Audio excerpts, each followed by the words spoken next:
Welcome to the Dealmaker Uncut podcast, where we speak to some of the UK's most exciting entrepreneurs and hear their investment journeys. We'll discuss the challenges, successes and lessons they've learned along the way, with expert deals commentary from Jonathan Boyers, Head of Alvarez & Marsal Corporate Finance, and me, Chris Maguire, Executive Editor at Business Cloud.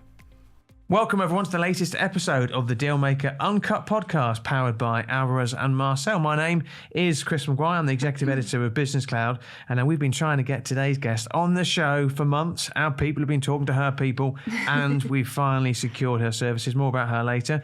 As always, I'm joined by the man himself, Jonathan Boyers, who is the Managing Director and Head of Alvarez & Marsal's Corporate Finance practice in the UK. He's got a fresh haircut, freshly back from Milan. Welcome, Jonathan. Thanks, Chris. Very excited about what we've got planned for today. It's going to be hugely exciting as well. Before we announce who it is, I hope I don't disappoint our listeners when we announce who it is, but we won't. We've got to introduce our Thank What Media, who produce the Dealmaker Uncut podcast. They're the kings and queens of video creation, and they turn our ramblings into the hit podcast, which is currently riding high in the podcast charts. Wait for this. In France, Jonathan. How impressive is that? Very impressive, Chris. And we did quite well in Sweden as well. Yeah, shout out for all our continental listeners. Well, I was rather hoping when you were in Italy this week, you would have been banging the drum for the podcast. People were talking about it all the time, everywhere I went. But in their own language. Okay, well, that's good to know, Jonathan. In the first part of the show, we're going to be interviewing our special guest. After them, Jonathan's going to be leaning on his 35 plus years of experience of working in the corporate finance sector to answer listener questions. So, Jonathan, let's put our listeners out of their misery. Who are we speaking to today?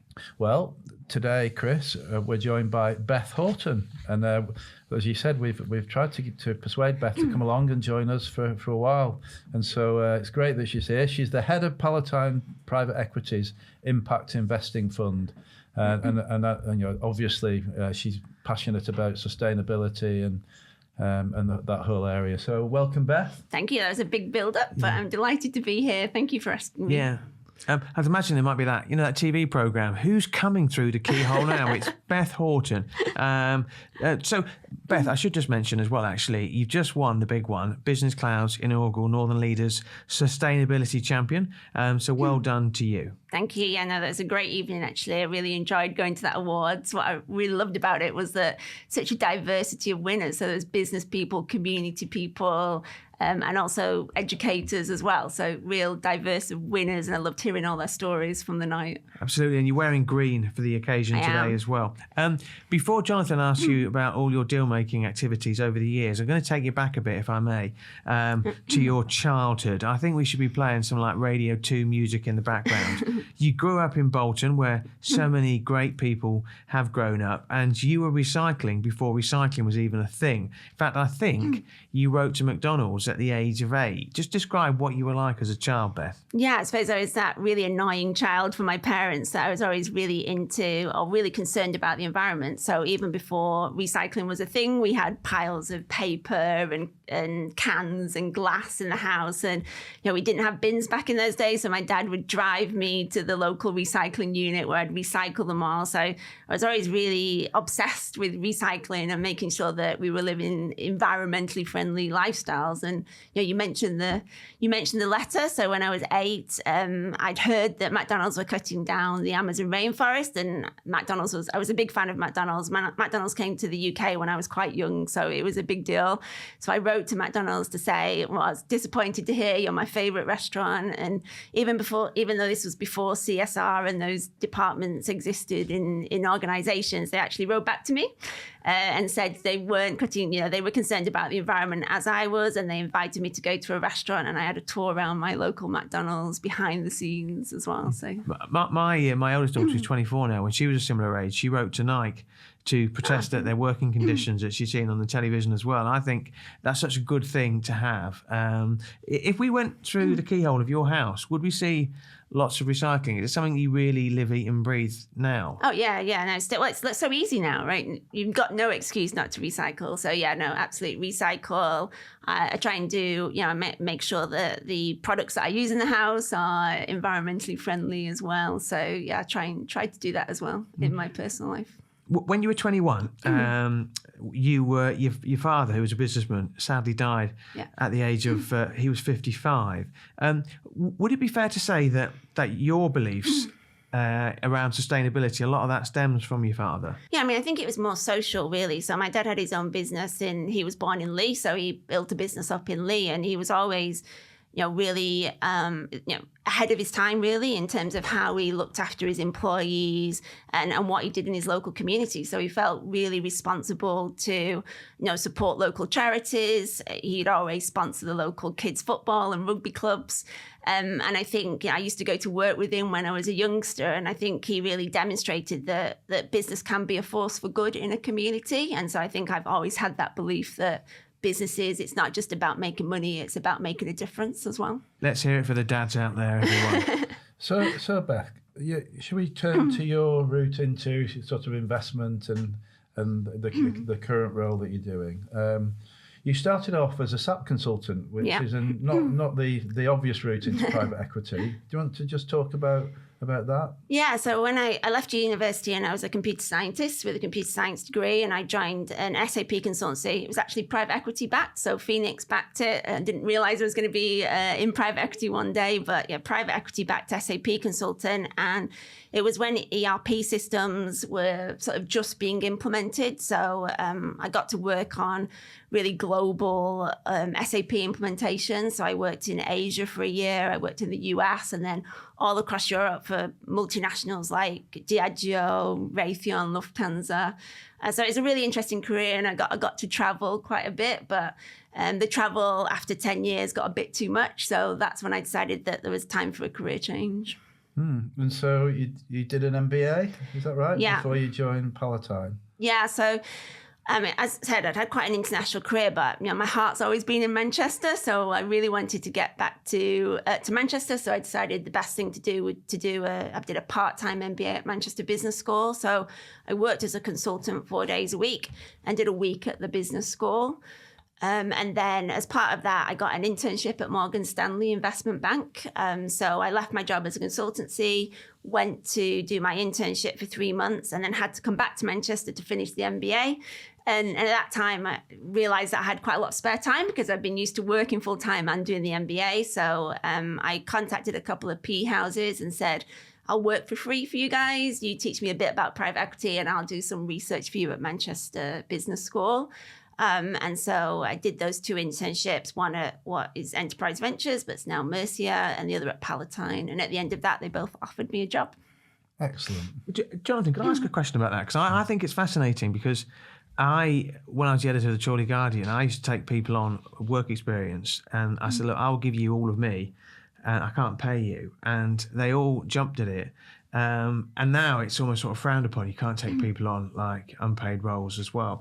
In your job at Avros and Marcel, I mean, do you get people, like the Beths of the today's generation contacting you saying, I work for free, Jonathan, just to be working with a podcast sensation like yourself? Yeah. We get lots of people who are keen to join us, both full-time and part-time and on internships. A number of the people that we recruit, we do actually recruit from an internship. In fact, I'd say at graduate entry type level, almost everybody that joins us comes through internships. It's interesting. But we do pay people. No, it's fascinating. Let's talk about Palatine as well. Now, as you know, Beth, we're very big in Sweden and France. So I'm going to provide a bit of background about Palatine Private Equity. Co-founded 20 years ago this year, can you believe it, 2005, by Gary Tipper, Man City's biggest fan, Ed Fazackley and Tony Dicken, with a mission to be different. And that they were based outside of London, and that didn't mean that you couldn't raise funding. Just tell us a bit about Palatine when you joined it. What was it like, and what was it like working in private equity? Because there's a perception of what private equity is. Yeah, I suppose, yeah. So back in 2000, I joined them in 2006. So they had visibility of the first close of the fund, which is why they could take me on and pay me now. And so I joined them just before the final close in 2007.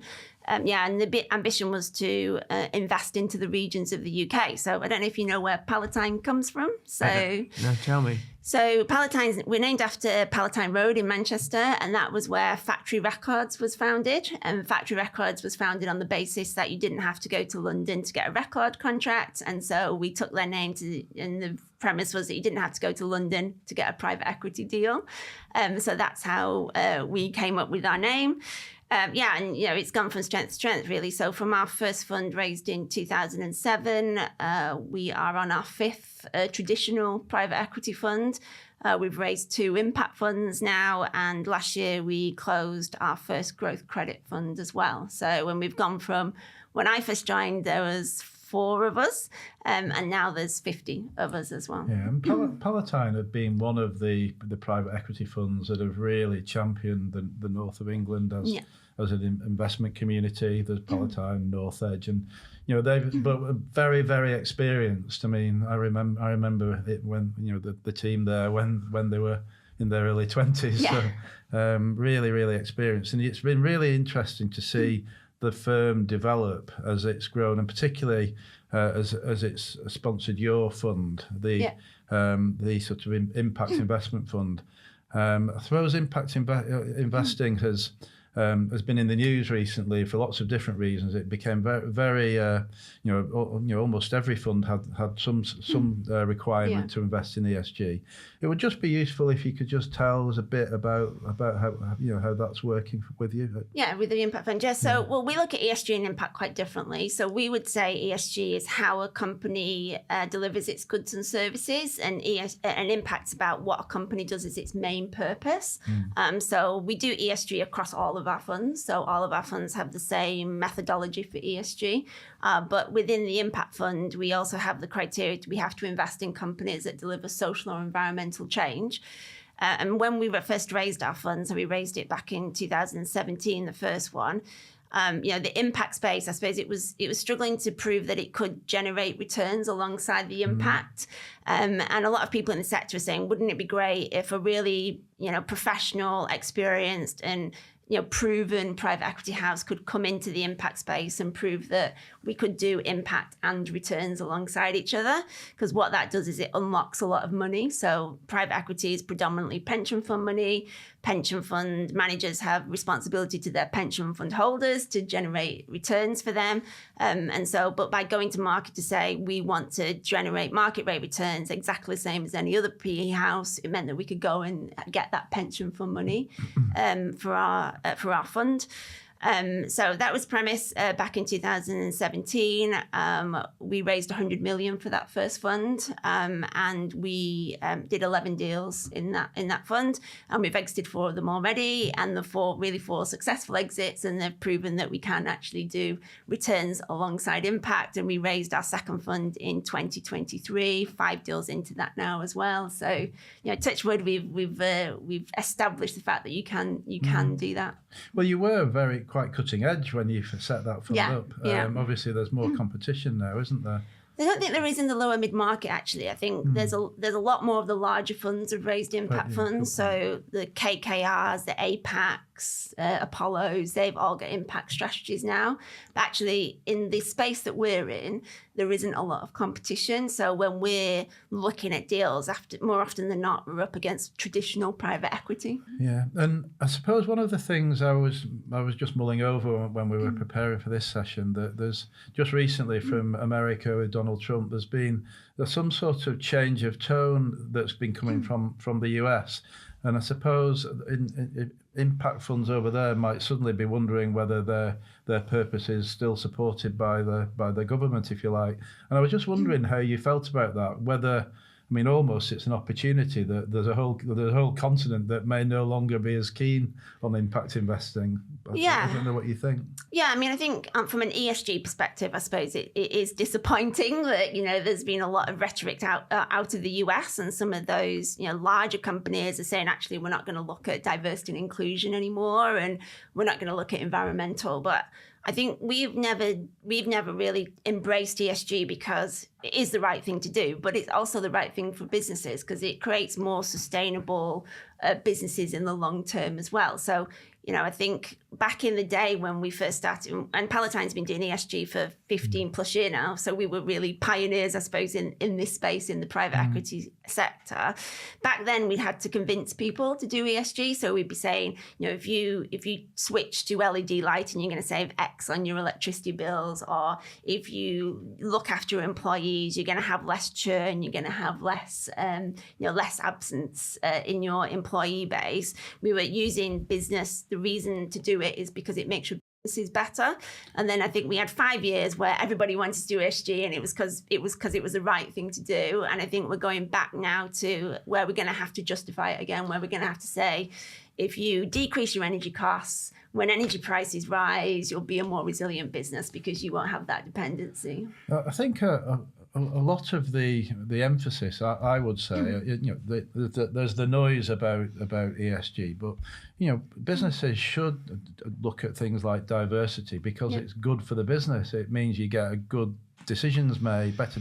About 40% of our corporate finance team at A&M are female, for example, and I think that diversity, we're not doing it for any other reason other than it's better for our business to get that diversity. Exactly. And a lot of these initiatives are followed because they improve your business, not because in some way they're viewed as good.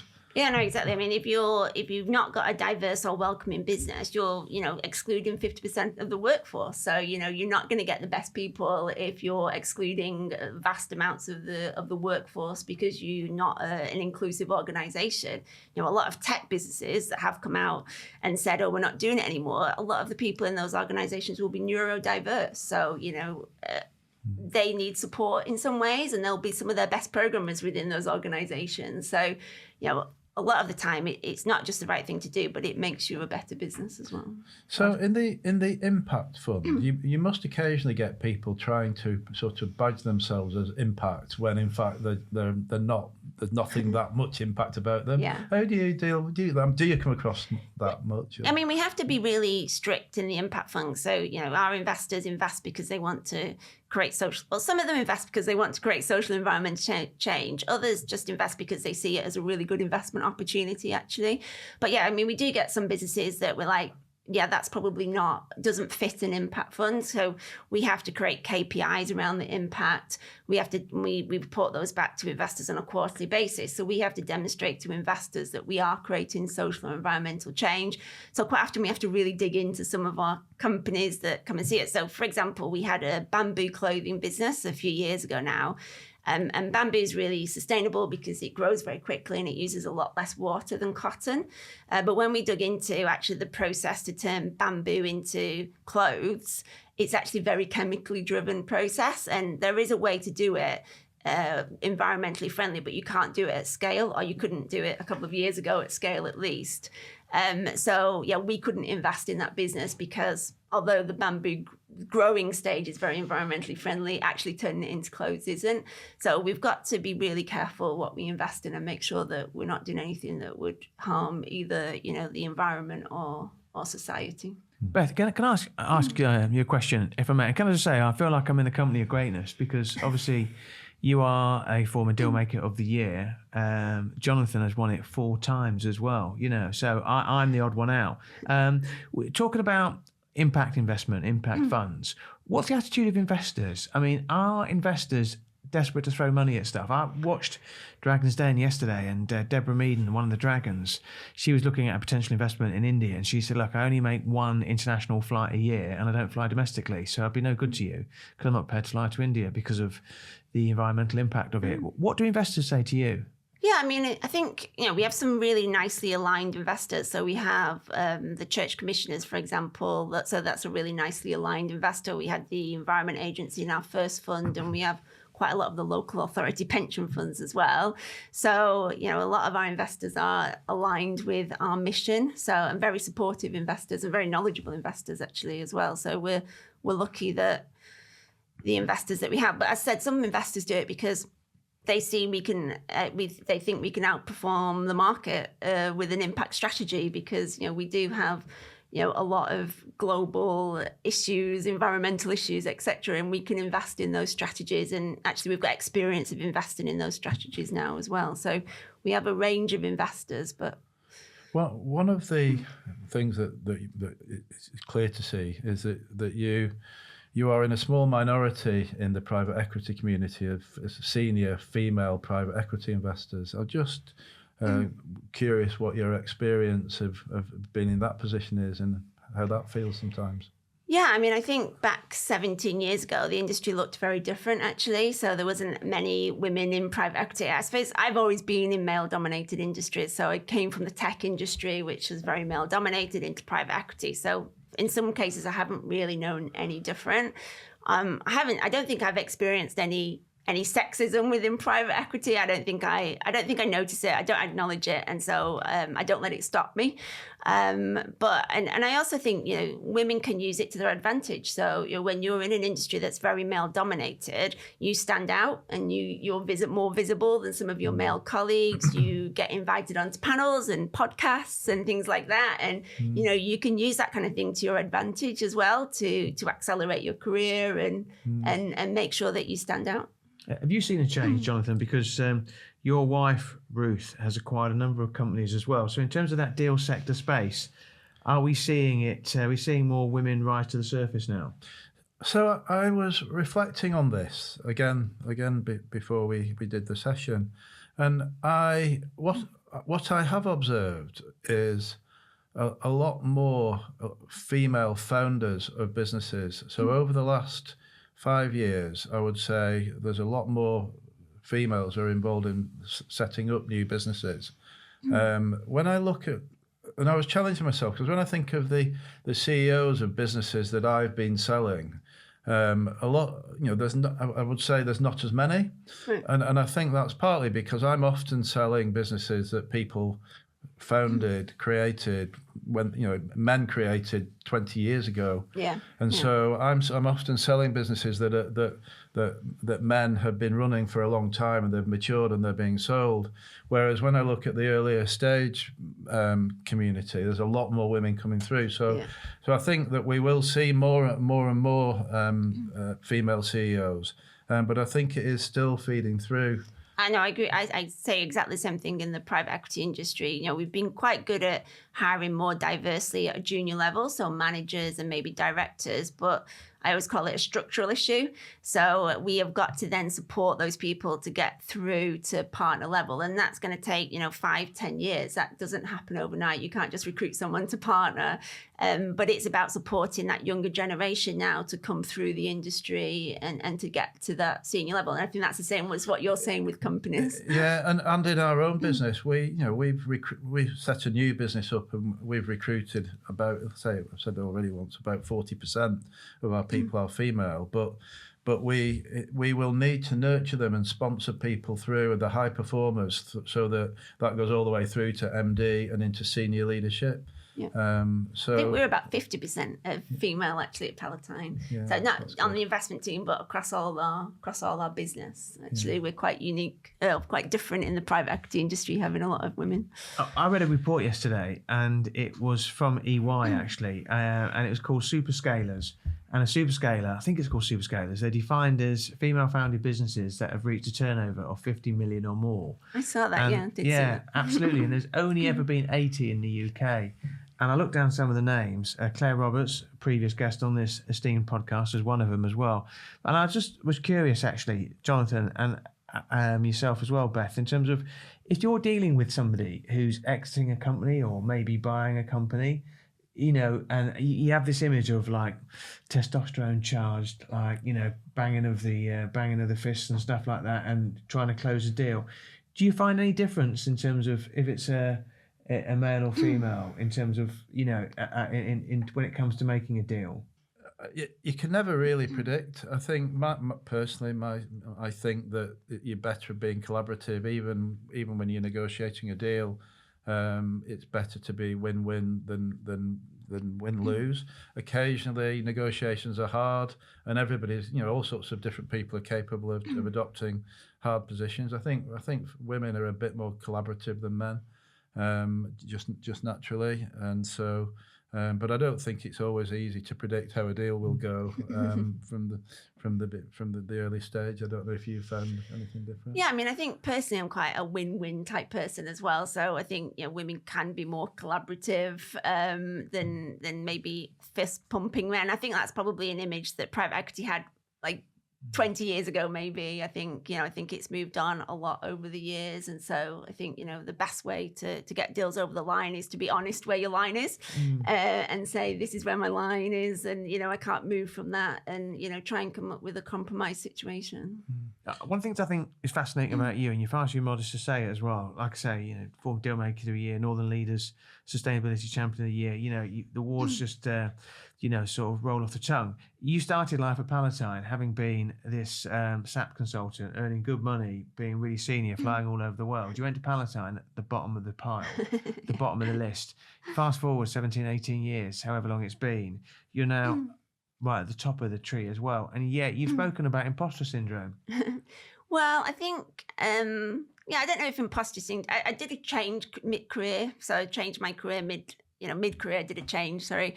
And so I had to learn again. So, I'd been an SAP consultant, as you said, managing big teams, and I had to start at the bottom at Palatine and work my way up again. And so that was tough, actually, at times. I was, people do MBAs and they think I'm going to get a big pay rise and have a really glamorous job. And I took a pay cut and I moved from sort of Paris every week to Morecambe. So it was a different experience for me. And there were times when I was thinking, have I done the right thing? I think what really helped me accelerate my career, because I joined Palatine when I was in my early 30s, was ESG. So it was just coming through. There wasn't anyone else at Palatine that really wanted to take it on, I suppose. There was the founding partners and me, so I was the obvious person to take it on. And that kind of, we came up with a strategy. I worked with an outside consultancy and Francis Wells, who still advises us on impact and ESG now. We came up with a strategy and a methodology to put it into private equity and to roll that out across our portfolio. And over time, we started to win awards for ESG, and it started to become part of our USP. So Palatine's strapline is positive equity, and we rebranded around positivity and sustainability. And so, not only for me personally, it really accelerated my career, but it also, made Palatine stand out as well in what is quite a crowded private equity market. When you talk about imposter syndrome, Chris, I think imposter syndrome, lots of people experience that at all stages of their career, even quite senior people in all walks of life will feel that. And I suppose one of the things I realised quite only in the last maybe 5 or 6 years is that just authenticity and being yourself is one of the most powerful things that you can probably do, certainly when you're in a relationship business. And so if you can feel like that's one of the best things you can do, it helps you address imposter syndrome, because you should just be yourself. And I think I'm a very competitive person, so I'm always striving to be better. So I'm always like, how can we make this process better? When I was a consultant, I used to go into businesses and they'd be like, well, we've done it like this for 20 years. So we want SAP to bend to this process. And then, you go into other businesses and they'd say, what's best in class? How do we make this better? How do we make this process more efficient? And they were the more fun businesses to work with. So, take that into myself. So I'm always thinking, how do I do this? How do I do this better? How do I make better decisions? But also within Palatine, we sit down every year. We could say, look, we've won loads of awards for our sustainability strategy. So that's great. But we sit down every year and say, how do we make it better? What are we going to change this year? How do we stay at the forefront of it? And we try and do that across the whole business as well. We're going to go for a quick break. When we come back, Jonathan and I are going to discuss what we really think of you, Beth. And then I'm going to ask Jonathan some questions in a section called Ask Jonathan, but we're going to go for a quick break. Thanks, Beth. Yeah, that was great.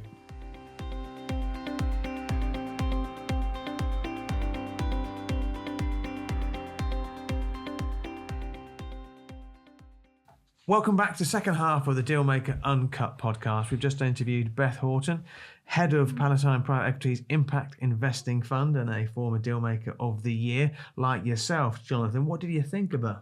So I thought that was really interesting, Chris. Beth's obviously been one of the foremost female private equity investors, and has led a trail really for impact investing. It has been starting to become more common now, but she's been at the forefront of that for a long time, and there won't be many people who know more about that area than she does. So I think really interesting to have that discussion. And I think one of the things that I found interesting was that, that she was willing to start from the bottom when she made that career change in her late 20s, early 30s, and to go into Palatine and effectively offer her services for nothing. Now she's at the top of the tree, and she'll say herself that she did say ESG, if you like, was what made her as well. But you can see she's driven and she's hugely passionate, and she's just a force for change. And the other thing I think is really interesting is that, I'm always conscious that we ask a female deal maker a question about what it's like to be a female deal maker, but she said that actually she never found it an obstacle. In fact, she actually probably used it as an advantage as well. And I know this as somebody who hosts a lot of events. Trying to get females on panels in certain sectors is really hard because there's not a big pool to choose from. There are starting to see more names. So no, I don't think it's the last we're going to hear of Beth as well. And the thing about Beth is when she knew she was on this podcast, she listened to every single episode. She said she's not slept as well all week, but really pleased by that. So this next section is called Ask Jonathan, and it's when we ask Jonathan any question that they come up with. So the first question is, how have the changes to business property relief had an impact on the deals industry, especially from families and entrepreneurs? It's probably worth explaining as well for them that don't know what the deal property relief involves.